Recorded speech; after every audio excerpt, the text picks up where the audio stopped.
Hello everyone, कैसे हैं आप सब। क्लास 6 ज्योग्राफी के chapter 5 major domains of the earth में आपका स्वागत है। यह चैप्टर हमें यह बताएगा कि अर्थ पर जो लैंड फीचर्स हैं मेजर जो अर्थ के जो बेसिक कंपोनेंट्स हैं या उनके बारे में बताएगा। ठीक है, तो आइए देखते हैं कि इसमें क्या कुछ चीज़ें हैं। ठीक है, तो अर्थ के जो बेसिकली चार जो है मेजर कंपोनेंट्स हैं या फिर चार मेजर डोमेन्स हैं। पहला है लिथोस्फीयर। ठीक है, लिथोस्फीयर किसको कहते हैं?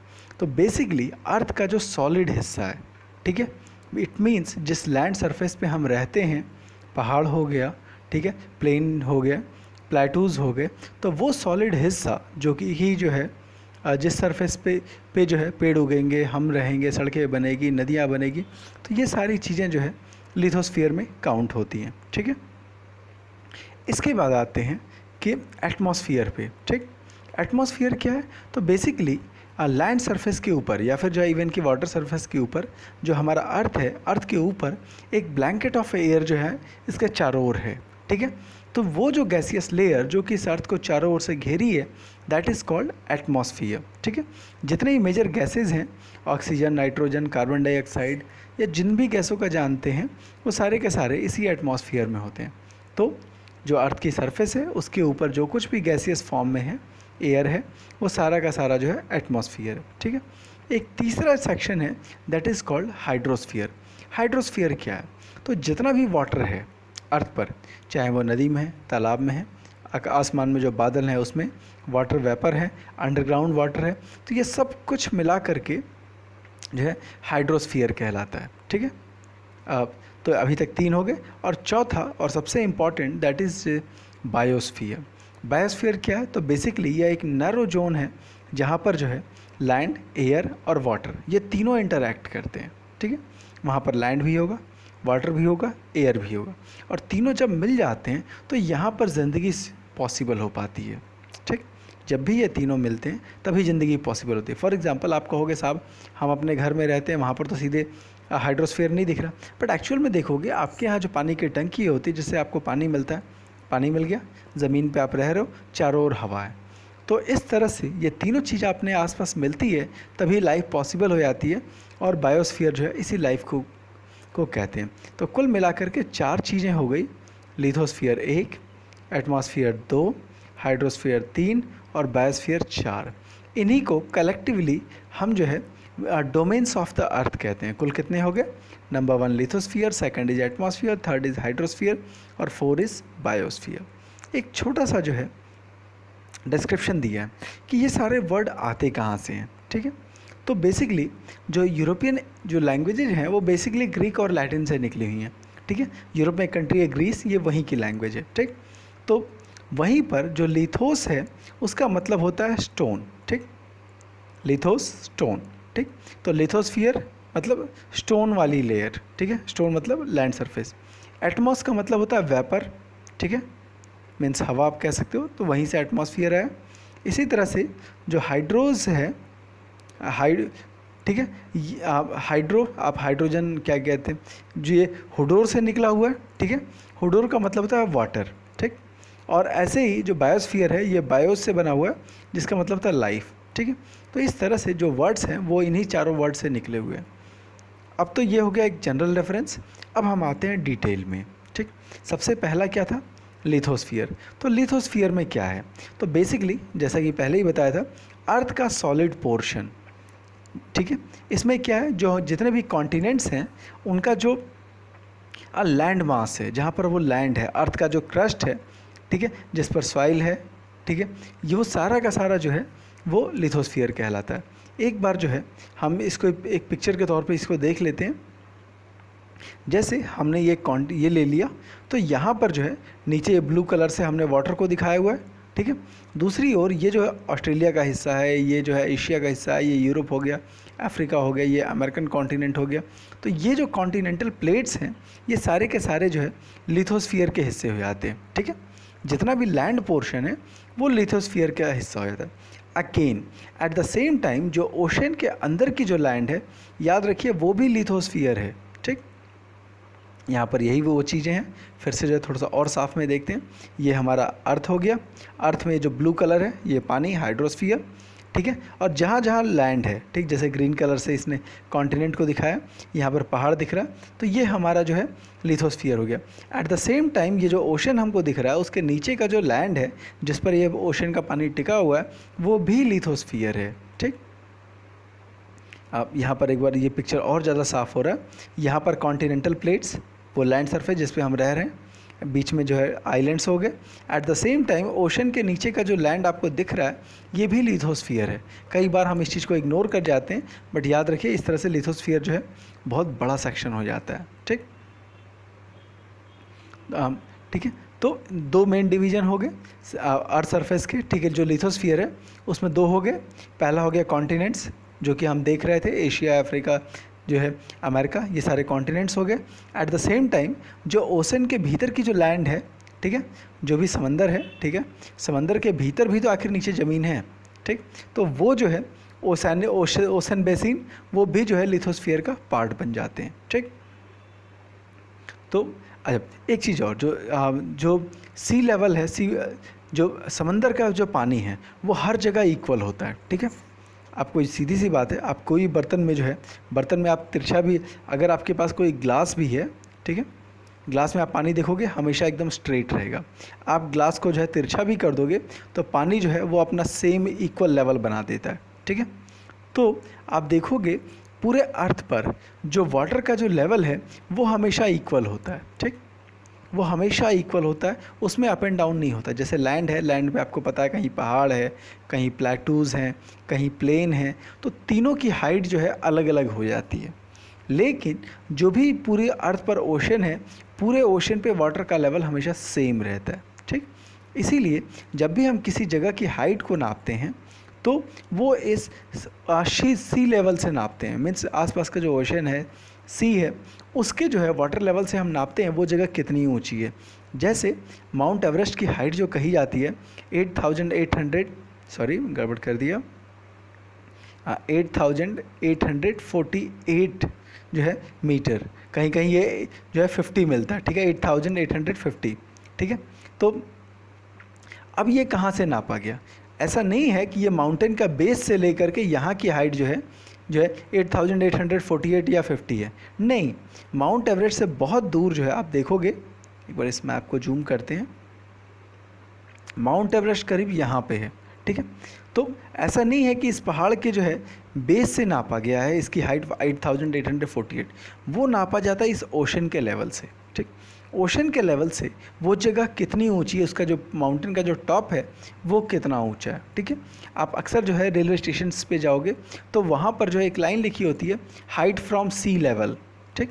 अलग अलग स्टेशन पे जाओगे वहाँ पर दिखेगा, या फिर गूगल पे भी आप चीज़ों को सर्च कर सकते हो। तो अलग अलग जगहों की जो हाइट है, एलिवेशन है, उसको जो है आप सी लेवल से ही नापते हैं, ठीक। और सी लेवल को 0 मान लिया जाता है, और जैसे जैसे आप हाइट बढ़ती जाती है, जैसे जैसे हम जो है ओशन से दूर होते जाते हैं, जो उसका एलिवेशन है उसकी हाइट जो है बढ़ती जाती है। नेचुरली पहाड़ों पर ये ज़्यादा होती है, ठीक। यहाँ पर जो है कॉन्टिनेंट का मैप है, जिसको हम अलग अलग टाइम पे अभी आगे बीच बीच में हम देखते रहेंगे, फ़िलहाल इसको टच नहीं कर रहे। अब एक और छोटा सा इन्फॉर्मेशन है, इस धरती पर जो सबसे ऊंचा माउंटेन है वो है माउंट एवरेस्ट, ठीक है, नेपाल में है। याद रखिए नेपाली लोग इसको सागर माथा बोलते हैं, ठीक, सागर माथा, ठीक, ये इसका नेपाली नाम है। इंग्लिश में नाम क्या है? Mount Everest. क्यों? एक एवरेस्ट साहब थे जिन्होंने इस माउंटेन का पता लगाया था, उन्हीं के नाम पे इसका नाम रख दिया गया। हाइट कितनी है? 8,848, कुछ जगहों पे 50 मिलती है, चूँकि नई नई स्टडी होती रहती है तो उसके कारण ये डाटा में वेरिएशन आता रहता है, ठीक है। एट द सेम टाइम जो अर्थ पर सबसे गहरी जगह है, ठीक है, आपको ये पता है कि अर्थ पर बहुत काफ़ी हिस्सा पानी है, कुछ जगहों पे ज़मीन, पानी के अंदर भी कई गहरी खाई है, ठीक। जैसे आप ज़मीन होती है तो ज़मीन के ऊपर पहाड़ बनता है, वैसे ही जो ओशैनिक सरफेस है वहाँ पर कई जगहों पे गहरे गहरे ट्रेंच बने हुए हैं, खाई बनी हुई है। तो ऐसे ही जो दुनिया का सबसे गहरी खाई है वो है मरियाना ट्रेंच, वो है पैसिफिक ओशन में, ठीक। और इसकी हाइट जो है, इसकी डेप्थ जो है वो 11,022 मीटर है, ठीक, मीन माउंट एवरेस्ट से भी जो है वो 3000 मीटर यानी कि 3 किलोमीटर और जो है डेप्थ में आ जाता है। एक बार इसकी लोकेशन भी देख लेने की कोशिश करते हैं। ये बेसिकली जो है इस जोन में है, जापान के पास है। एक बार जो है इसके पास से देखते हैं, एक मिनट को पहले मैप में देख लेते हैं। ये हमारा हो गया चीन का एरिया, बगल में ताइवान, ये जापान हो गया। जापान के आसपास जो देखो ये ट्रेंच की जो है लाइन दिख रही है, ठीक है। ये आपका जापान के पास, जापान ऊपर, जापान यहाँ फिलीपींस, ठीक है, चाइना के इस साइड, ठीक है, ईस्टर्न साइड में मैरियाना ट्रेंच। अब इसकी डेप्थ कितनी है, आप जो है डेप्थ बताया था 11,000 जो है। अब देखो कि अगर पूरा का पूरा माउंट एवरेस्ट जो है, ये माउंट एवरेस्ट हमारा हो गया, इसको अगर उसमें डाल दें तब भी जो है लगभग इतनी जो है डेप्थ बची रह जाएगी, लगभग 3 किलोमीटर की डेप्थ जो है अगेन तब भी बची रह जाएगी, ठीक। तो इस तरह से मैरियाना ट्रेंच जो है वो माउंट एवरेस्ट से भी जो है ज़्यादा डीप है। मतलब माउंट एवरेस्ट जितना ऊंचा है उससे 8,848 मीटर मीन्स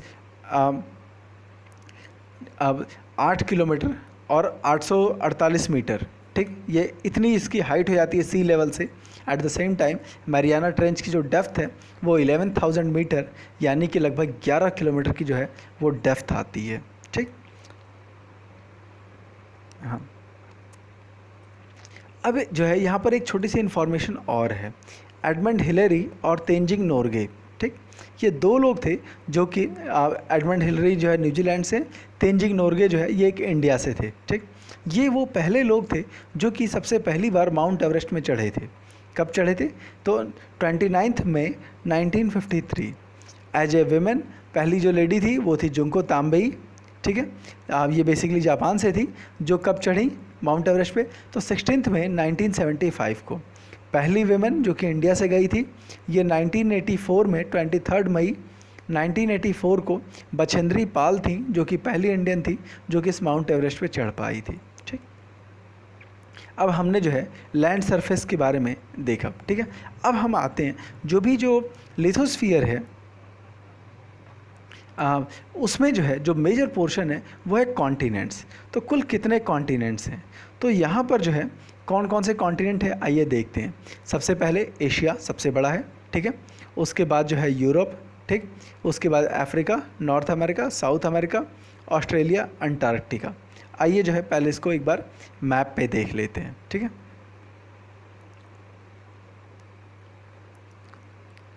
कहाँ कहाँ पे है, ठीक है। तो ये येलो कलर का हमारा एशिया सबसे बड़ा हो गया, ठीक है। इसके बाद अफ्रीका हो गया, यूरोप हो गया, north America, South America, Australia. एक छोटा सा कॉन्टिनेंट जो है वो थोड़ा सा कम दिखता है हमें, लेकिन है बहुत बड़ा, ये हो गया हमारा अंटार्कटिका।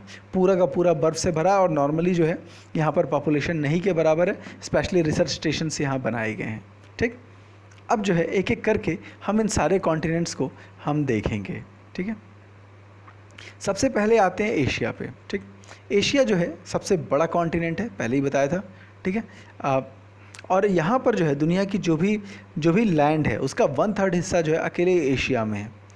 और यह ईस्टर्न हेमिस्फेयर में है, ट्रॉपिक ऑफ कैंसर इसके पास से गुजरती है और यह यूरोप से यूराल माउंटेन से अलग होता है, अभी हम आकर के देखेंगे। और यूरोप और एशिया को कलेक्टिवली यूरेशिया बोलते हैं, ठीक। यूरोप और एशिया को कलेक्टिवली यूरेशिया बोलते हैं। एक बार फिर से इन सारी फैक्ट्स को हम मैप में देखते हैं। पहली चीज़ हमने ये देख लिया कि ये सबसे बड़ा है, ठीक। ये हो गया यूराल माउंटेन जो कि रशिया में है, ठीक है। एक और बड़ी माउंटेन रेंज हिमालय जो कि इंडिया के उत्तर में है, आप देख सकते हो, ठीक है।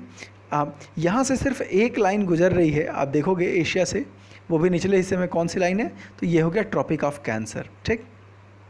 ट्रॉपिक ऑफ कैंसर जो आप देखोगे एशिया से गुजर रही है।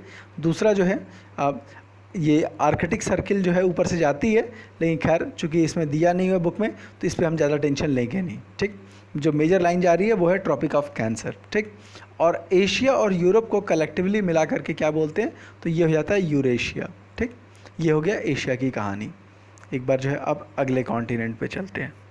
अच्छा, एशिया जो है ये सबसे ज़्यादा पॉपुलेटेड भी है, बाकी सारे कॉन्टिनेंट की तुलना में पॉपुलेशन भी सबसे ज़्यादा है। एक तो बड़ा भी है और पॉपुलेशन भी ज़्यादा है।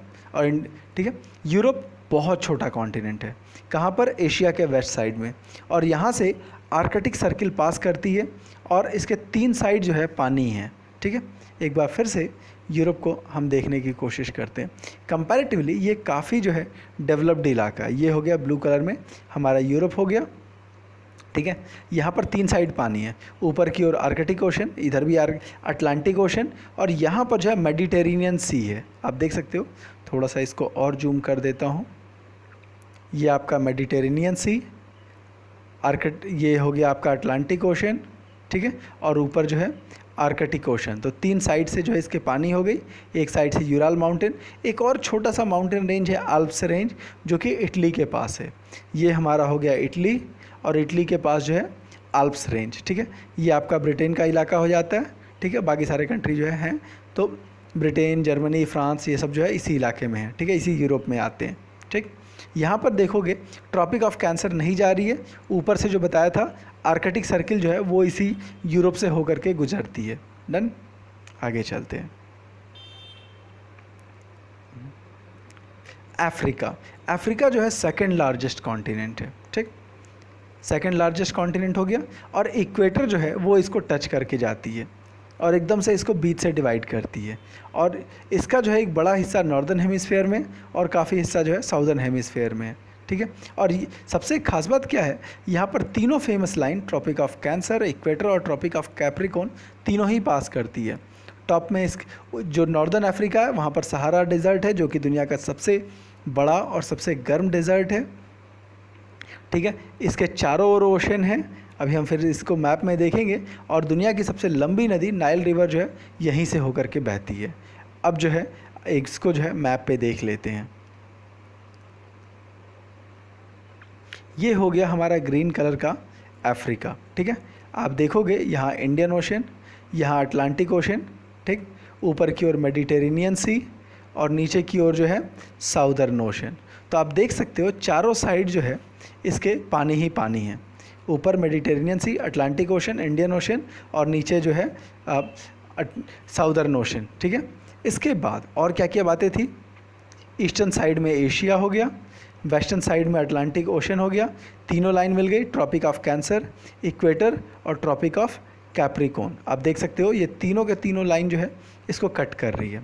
यहाँ पर एक फेमस माउंटेन रेंज कौन सी है, एटलस। पिक्चर जब साफ़ नहीं हो रही होगी तो टॉप पे जो 3 डॉट्स हैं इस पर क्लिक करके वीडियो क्वालिटी को थोड़ा सा इम्प्रूव कर लीजिएगा, ठीक है। 240 से अबव कर लीजिएगा तो पिक्चर साफ़ दिखेगी। तो ऊपर की ओर एटलस माउंटेन हो गया, नीचे की ओर एक छोटा सा माउंटेन रेंज है ड्रैकेंसबर्ग माउंटेन।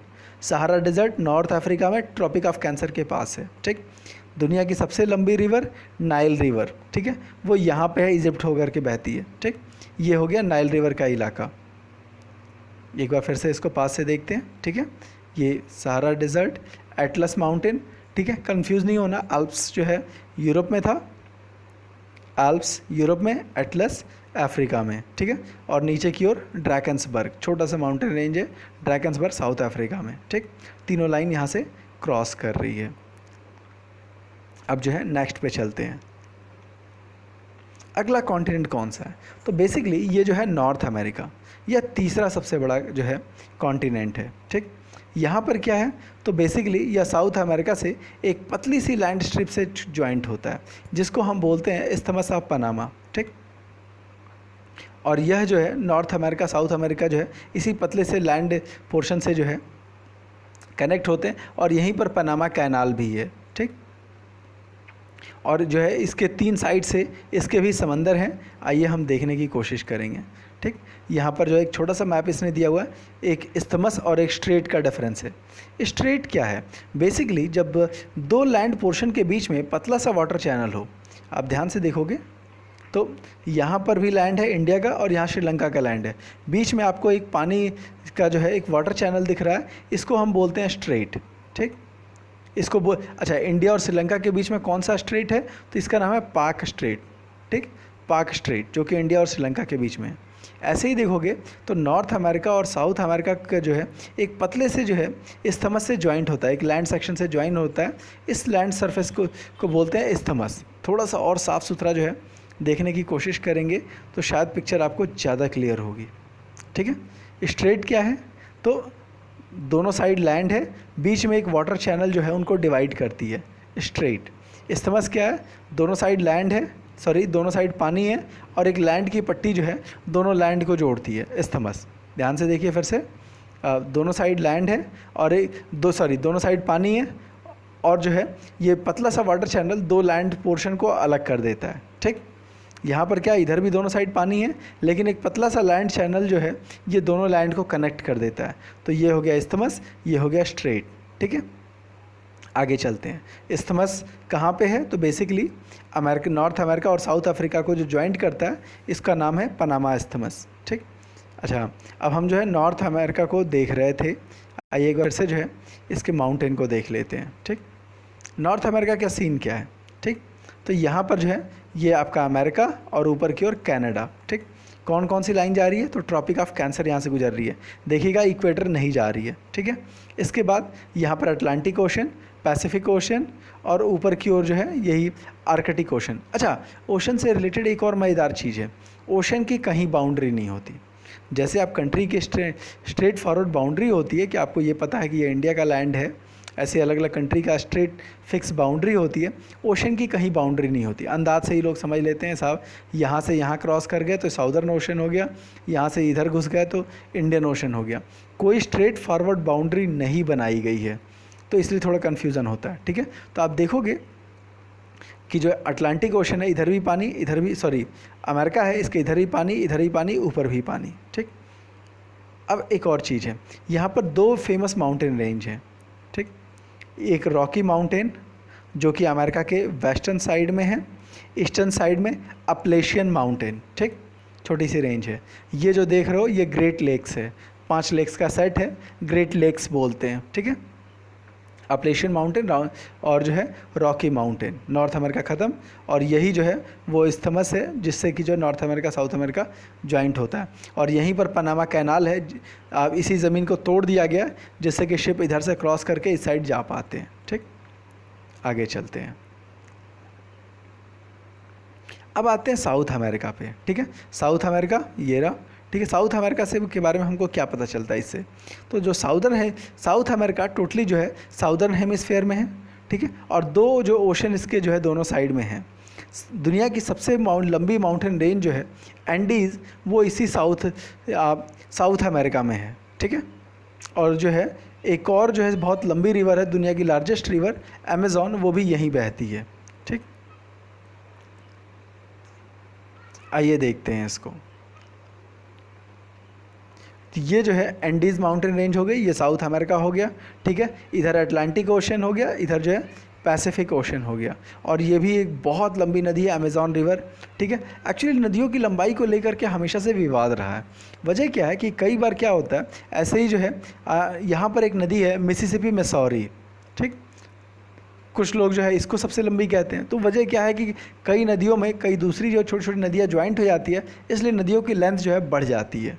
ठीक है, इसीलिए नदियों के लेंथ को लेकर के विवाद रहता है। ठीक, अगेन आप देखोगे कि जो साउथ अमेरिका है, ये साउदर्न हेमिस्फेयर में है, दो लाइन गुजर रही है, इक्वेटर और ट्रॉपिक ऑफ कैंसर। ये जो है दुनिया की सबसे लंबी माउंटेन रेंज माउंटेन एंडीज़। ठीक, आगे चलते हैं। हाँ, ये हो गया आपका अमेज़ॉन रिवर। ठीक है, जस्ट जो है इक्वेटर के पास। कभी भी अगर एग्ज़ाम में पूछे, बड़ी क्लासेस में भी ये रिवर खूब मिलती है, तो इस तरह से आप जो है इसको ड्रॉ कर देंगे। ठीक है, इक्वेटर के पास। आगे चलते हैं। एक छोटा सा कॉन्टिनेंट है ऑस्ट्रेलिया। ठीक, यह जो है सबसे स्मॉलेस्ट कॉन्टिनेंट है और यह जो है टोटली साउदर्न हेमिस्फेयर में है।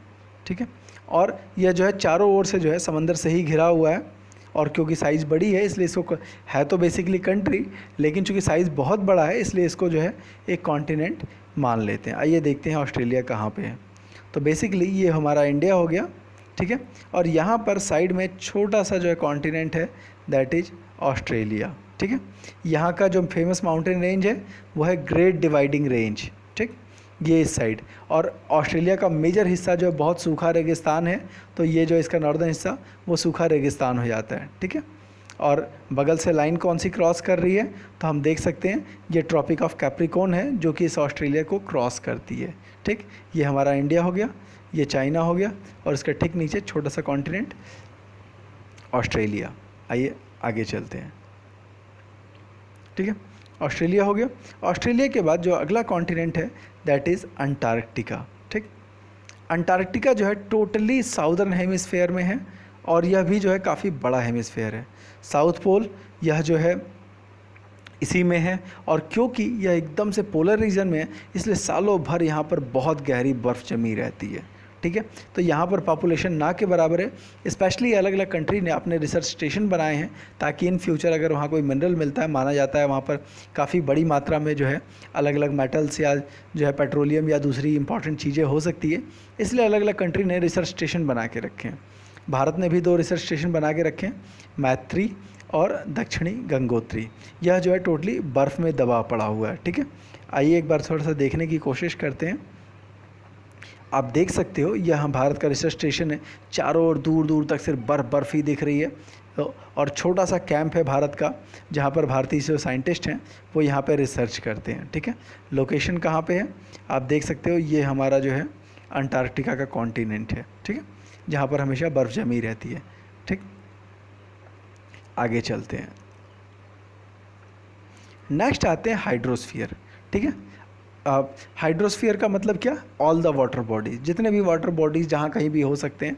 ठीक है, उन सब को कम्प्लीटली एक शब्द में कहें तो हाइड्रोस्फीयर। ठीक है, अर्थ को ब्लू प्लैनेट कहते हैं। क्यों कहते हैं, वजह क्या है कि जब कभी भी हम अर्थ को स्पेस से देखते हैं तो उसका कलर जो है कुछ यूँ दिखता है। आप देखोगे ये स्पेस से ली गई फ़ोटो है तो आप देख सकते हो कि अर्थ का जो मेजर पोर्शन है वो ब्लू कलर का दिख रहा है। ये छोटा सा अमेरिकन कॉन्टिनेंट दिख रहा है, नॉर्थ अमेरिका, ये साउथ अमेरिका, बट देखोगे वो एरिया बहुत छोटा है, ब्लू हिस्सा बहुत ज़्यादा है, इसीलिए स्पेस से ये ब्लू दिखता है, इसीलिए इसको ब्लू प्लैनेट कहते हैं। One thing. सेकेंड थिंग क्या है कि ब्लू दिखता क्यों है, क्योंकि अर्थ पर पानी बहुत ज़्यादा है और इस कारण स्पेस से ये ब्लू दिखने लगता है। ठीक है, तो इतनी कहानी हो गई। अच्छा, कितना पानी है, तो अर्थ का जो 75% पोर्शन 71% सॉरी, वो पूरा पानी से ढका हुआ है। ठीक है, और सिर्फ 29% ही लैंड है। ठीक, मतलब 10 में से 7 हिस्सा जो है पानी है और सिर्फ जो है 3 हिस्सा ही जो है वो ज़मीन है। तो सीधी सी बात है, दिखेगा तो ब्लू ही, लेकिन इस तरह से दिखता है कि हमारे अर्थ पे पानी तो बहुत ज़्यादा है, लेकिन फिर भी आप देखोगे हर जगह वाटर की क्राइसिस चलती है। क्यों चलती है, वजह क्या है कि जो पानी का जो सबसे बड़ा सेक्शन है, मीन्स 97.2% पानी जो है वो ओशन में है। अब किसी को प्यास लगेगी तो आप समंदर जाके तो पानी पियोगे नहीं। ठीक, और दूसरी चीज़, समंदर का पानी पीने लायक भी नहीं है क्योंकि पूरा खारा है, नमकीन है, नहीं पी सकते। उसके बाद जो है लगभग जो है 1 मिनट रुको, ये आगे मिलेगा भी शायद, हाँ, लगभग 5% पानी ऐसा है जो कि बर्फ़ के रूप में है। ठीक, मीन्स अंटार्कटिका में जो है नॉर्थ पोल पे, साउथ पोल पे या फिर हिमालय के ऊपर, तो वो सब बर्फ़ के रूप में है, अगेन वो भी नहीं पी सकते। ठीक है, उसके बाद जो लगभग 1% पानी है वो भी जो है उसका एक बड़ा हिस्सा जो है नदियों के भीतर पड़ा हुआ है। तो आपको अगर प्यास लगेगी दौड़ के आप नदी के पास तो जाओगे नहीं।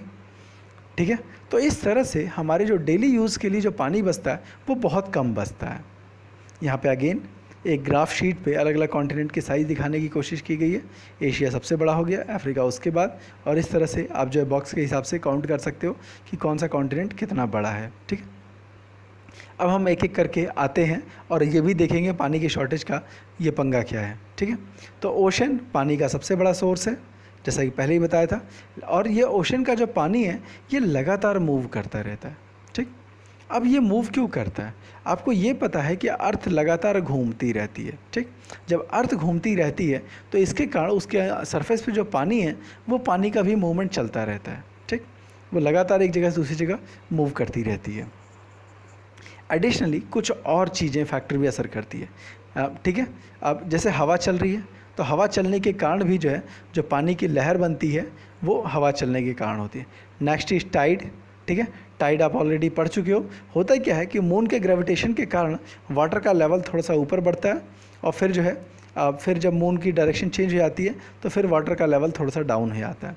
तो हर दिन में 2 बार जो है जो वाटर का जो लेवल है वो थोड़ा सा ऊपर बढ़ेगा फिर थोड़ा सा डाउन होगा। ठीक है, इसके बाद जो ओशनिक करेंट्स, ठीक, पानी के भीतर भी कुछ जगहों पर जैसे इक्वेटर के अर्थ पर जो इक्वेटोरियल जोन है यहाँ पानी बहुत गर्म होगा और जो पोल्स हैं वहाँ पानी बहुत ठंडा होगा। ठीक है जी, अब होता क्या है, जैसे आप जो है ग्लास में अगर आप गर्म पानी और ठंडा पानी डाल दो जैसे मान लो नीचे गर्म पानी डाल दिया और बाद में ऊपर से फिर ठंडा पानी डाल दिया, तो तेज़ी से जो गर्म पानी है वो ऊपर की ओर आता है और ठंडा पानी नीचे की ओर जाता है।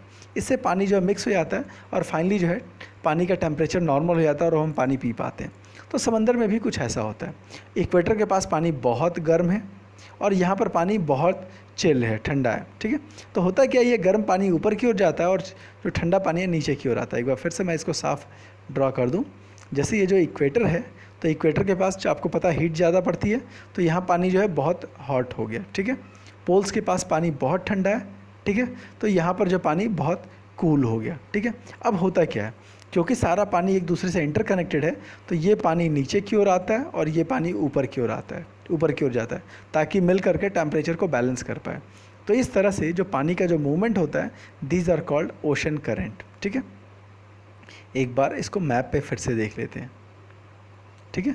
तो ये इक्वेटोरियल जोन हो गया, तो यहाँ पर पानी बहुत ज़्यादा गर्म होगा, एट द सेम टाइम यहाँ पर पानी बहुत ठंडा होगा। तो गर्म और ठंडा पानी आपस में मिक्स होकर के टेम्परेचर को लेवल करने की कोशिश करते हैं। इसके कारण अलग अलग वाटर स्ट्रीम जो है वो बहती रहती हैं, ठीक है।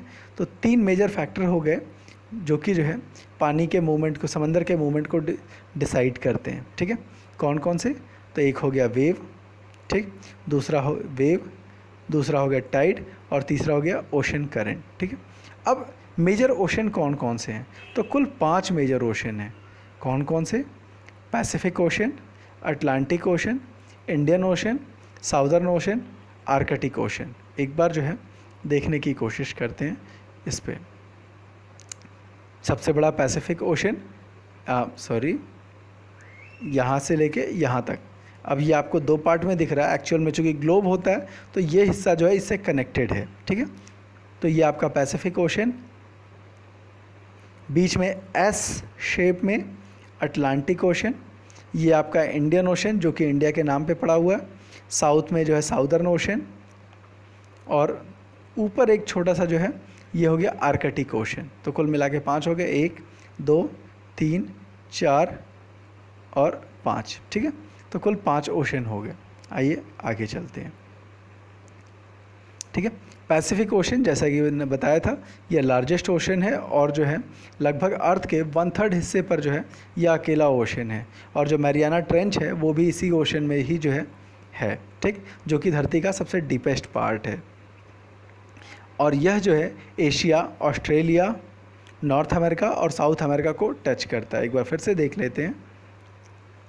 ये हो गया Asia, Australia, North America, South America, इन चारों को टच करता हुआ जो है यह ओशन है, ठीक है।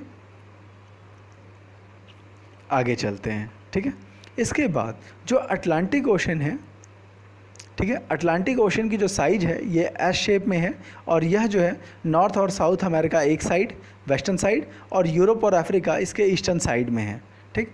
और इसका जो कोस्ट लाइन है यह हाईली इंडेंटेड है, ठीक है, हाईली जो है इंडेंटेड है। और इसके कारण जो है जो ये नेचुरल हार्बर के तौर पे बहुत बेहतर है। नेचुरल हार्बर्स क्या होते हैं, आप देखोगे इंडेंटेड जो है कोस्ट लाइन का मतलब होता है कि बहुत टूटा फूटा हुआ कोस्ट लाइन। इन टूटे फूटे कोस्ट लाइन के कारण जो शिप है वो काफ़ी अंदर तक आ जाती है। थोड़ा सा पिक्चर को ये कर रहा हूँ कि जैसे ये देख रहे हो कि आप जो ऑस्ट्रेलिया की जो कोस्ट लाइन है वो किस तरह से कटी पिटी पे पड़ी है। इंडिया का कोस्ट लाइन स्ट्रेट है, ठीक है। इसके कारण शिप जो है ज़्यादा अंदर तक नहीं आ पाती। और जब जो है पूरी कोस्ट लाइन ऐसे ऐसे ब्रेक की हुई होती है तो शिप जो है इसके अंदर तक आ जाता है। इसके कारण क्या हो जाता है कि जब भी तूफ़ान आती है तो इसमें शिप जो है थोड़े सेफ़ रह जाते हैं, तूफ़ान का ज़्यादा असर नहीं पड़ता। और जब एकदम फ्लैट सरफेस पे शिप आके रुकेगी तो तूफ़ान इसको ज़्यादा नुकसान पहुंचाता है। यहाँ पे क्या है कि अगर आप इस पे देखोगे, अगर शिप यहाँ आके रुका हुआ है तो ऐसे केस में बाहर से अगर तूफ़ान आएगा तो नुकसान सिर्फ यहाँ से होने की संभावना है, साइड से तो नहीं हो सकता, ठीक है। तो इसलिए ये सब जगह जो है जहाँ पर जो है इंडेंटेड कोस्ट लाइन होती है वहाँ पर जो है नेचुरल हार्बर्स बहुत ज़्यादा होते हैं। अटलांटिक ओशन के साथ सबसे अच्छी बात यही है कि इसके कोस्ट लाइन पर जो है ऐसे जो है कोस्ट लाइन बहुत ज़्यादा है और इस कारण यहाँ पर जो है ट्रेडिंग जो है खूब सारी होती है।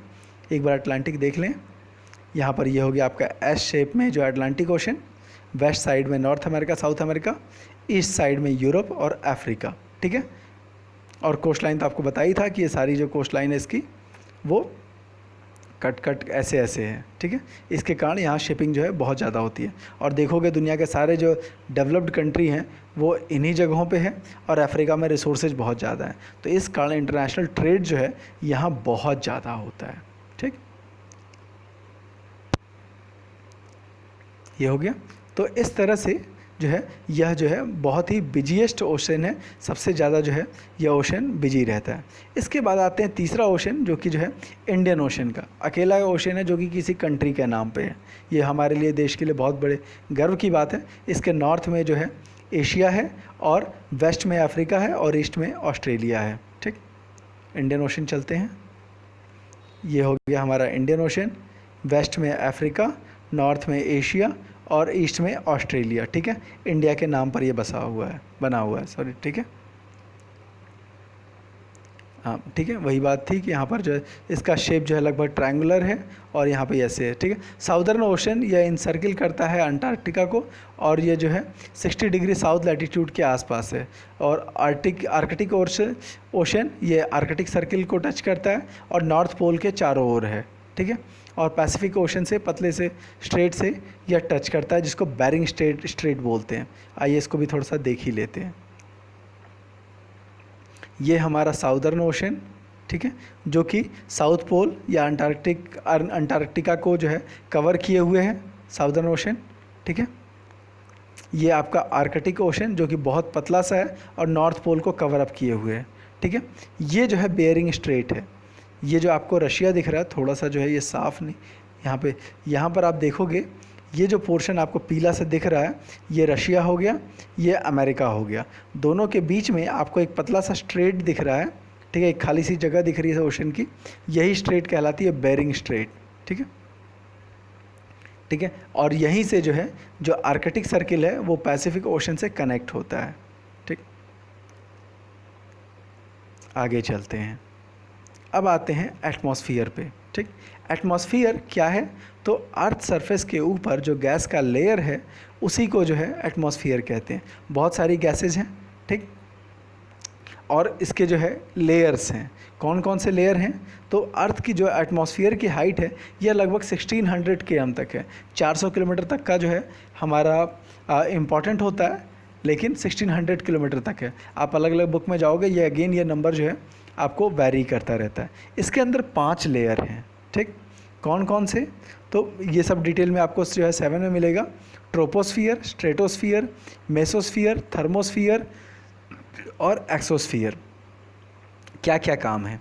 जो सबसे निचला जो लेयर है दैट इज़ कॉल्ड ट्रोपोस्फियर।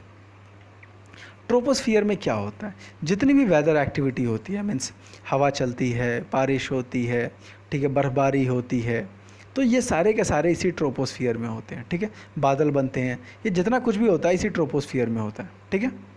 और ट्रोपोस्फियर के ठीक ऊपर जो है स्ट्रेटोस्फियर है, ठीक है। एक मिनट, इस पिक्चर को जो है थोड़ा सा और बेहतर पिक्चर उठाने की कोशिश करते हैं, तो शायद जो है हमारा काम आसान हो जाएगा, ठीक है। तो सबसे निचला जो है ट्रोपोस्फियर हो गया, ठीक, जो कि हमारे लिए सबसे इम्पॉर्टेंट है, क्योंकि जितनी भी वेदर एक्टिविटी है, बारिश, बादल, ये सब जो है यहीं होता है। दूसरा जो इम्पॉर्टेंट लेयर है वो है स्ट्रेटोस्फियर। स्ट्रेटोस्फियर क्यों इम्पॉर्टेंट है? अगर आपने हवाई जहाज़ से यात्रा की होगी तो आप देखे होगे कि जहाज़ जो है पहले नीचे उड़ता है, उड़ करके अचानक से बादलों को क्रॉस करके वो ऊपर के लेयर पे आ जाता है, जहाँ पर आसमान थोड़ा काला होने लगता है और नीचे जैसे लगता है रुई बिछी हुई है। अगर आपने फ़्लाइट से ट्रैवल किया होगा तो ये चीज़ आपको दिखेगी, ठीक है। वो एक स्ट्रेटोस्फियर की लेयर है। ये क्यों इंपॉर्टेंट है? वजह क्या है कि जहाज़ को एकदम खुला स्पेस चाहिए, जहाँ पर कोई बैरियर ना हो और सारी चीज़ें साफ साफ दिखे।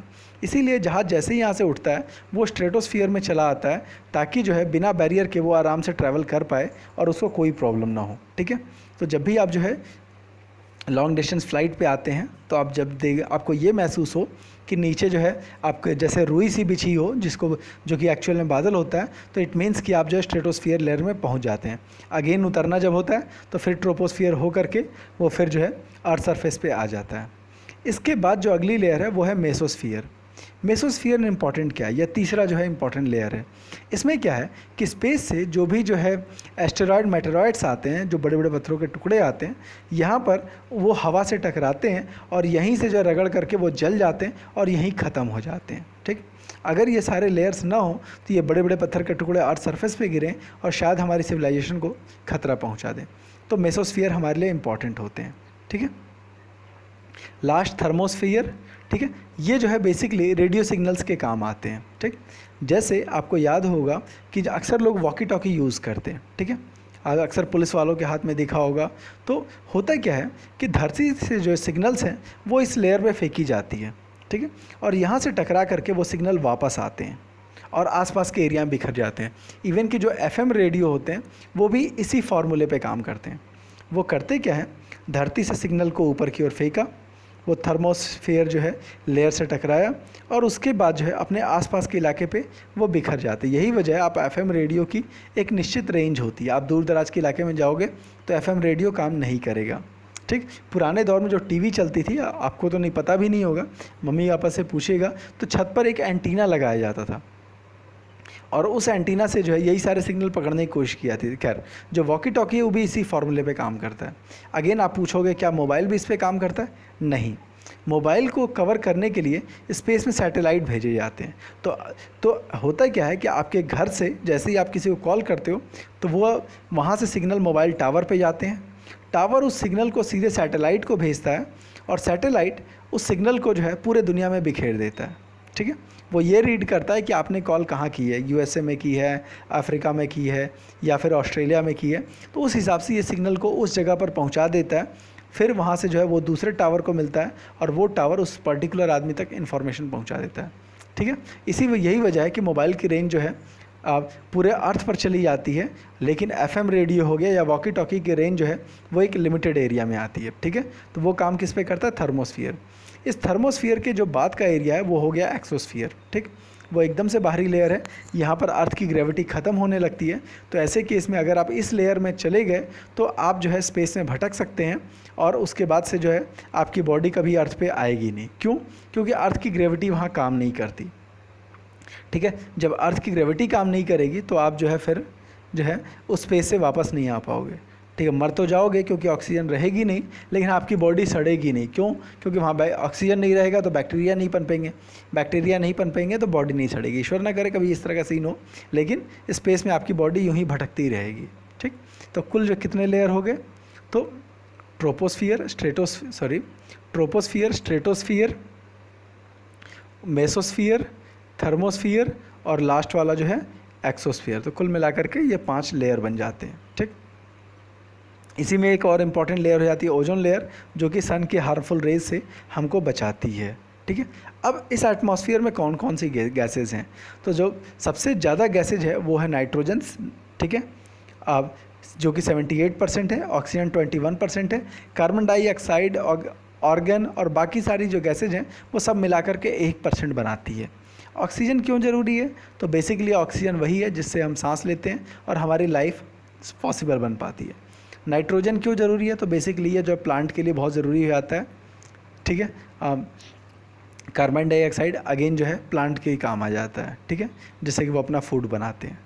फिर अगेन जो डेंसिटी ऑफ एटमॉस्फेयर है, जैसे जैसे हम ऊंचाई की ओर बढ़ते जाते हैं वैसे वैसे एयर डेंसिटी कम होने लगती है। सवाल है क्यों? वजह क्या है कि अर्थ पर ग्रेविटी बहुत ज़्यादा है, तो इस कारण यहाँ पर हवा की डेंसिटी बहुत ज़्यादा है और जैसे जैसे हम ऊपर जाएंगे वैसे वैसे ये डेंसिटी जो है डिक्रीज़ करती जाती है, लो होती जाती है। ठीक है, तो इस तरह से ये सीन है। यही वजह है कि जैसे ही जो है हम ऊंचे पहाड़ों पर चढ़ने लगते हैं वैसे वैसे जो है हमको सांस लेने में दिक्कत होने लगती है। और स्पेशली जब माउंट एवरेस्ट जैसे पहाड़ों पर आप चढ़ते हैं तो आपको जो है ऑक्सीजन सिलेंडर लेकर के चलना पड़ता है। यहाँ पिक्चर में आप देख सकते हैं कि एक बंदा जो है एक ऊंचे पहाड़ पे चढ़ रहा है तो साथ में पीठ पे जो है ऑक्सीजन सिलेंडर लेके चल रहा है। उसकी वजह यही है क्योंकि उतने ऊंचाई पर ऑक्सीजन बहुत कम हो जाता है, तो ऐसे केस में आपको सांस लेने में दिक्कत हो सकती है और सांस अगर नहीं ले पाए तो आप मर भी सकते हो। तो इसीलिए जो है ऑक्सीजन सिलेंडर लेकर के चलना ज़रूरी होता है। Last and most important biosphere. तो बायोस्फीयर क्या है? तो बेसिकली यह एक नैरो जोन है जहाँ पर लैंड, एयर और वाटर इंटरैक्ट करते हैं ताकि लाइफ पॉसिबल हो। यही इसकी डेफिनेशन भी है। ठीक है, तो बायोस्फीयर का कहाँ कैसे देखें, यहाँ हम देखते हैं। यहाँ पानी भी हो गया, ठीक है, लाइफ भी हो गई, सॉरी प्लांट्स और एनिमल भी हो गए, लैंड भी हो गया, और ऊपर हवा तो है ही, ठीक है। सिमिलरली अगर आप कहोगे ये तो यहाँ तो सिर्फ पानी है, नहीं, जो पानी है, पानी के नीचे तो लैंड है, ऊपर हवा है। तो इस तरह से आप देखोगे बर्ड्स है, आसमान में उड़ रही है लेकिन ज़मीन पे तो आएगी। तो इस तरह से वो एरिया जहाँ पर लैंड, वाटर और एयर इंटरैक्ट करते हैं तो वहाँ पर लाइफ पॉसिबल हो पाती है, और इस तरह से यह बायोस्फीयर बनता है, ठीक। बायोस्फीयर में ही जो है लाइफ पॉसिबल होती है। अब इसमें कौन कौन से हैं, तो छोटे छोटे जो है माइक्रो ऑर्गेनिज़म और बैक्टीरिया से ले करके जो बड़े बड़े जानवर हैं, चाहे वो हाथी हो गया या फिर जो है ब्लू व्हेल हो गया, तो वो सारे के सारे जो है इस लिविंग ऑर्गेनिज़म में आ जाते हैं। अब जो लिविंग ऑर्गेनिज़म है इनको दो कैटेगरी में डिवाइड किया गया, प्लांट किंगडम और एनिमल किंगडम, ठीक है। प्लांट के लिए ही एक और वर्ड आता है फ्लोरा, ठीक है, ये आपको बड़ी क्लासेस में ये नाम मिलेगा, और एनिमल्स के लिए आता है फौना, ठीक।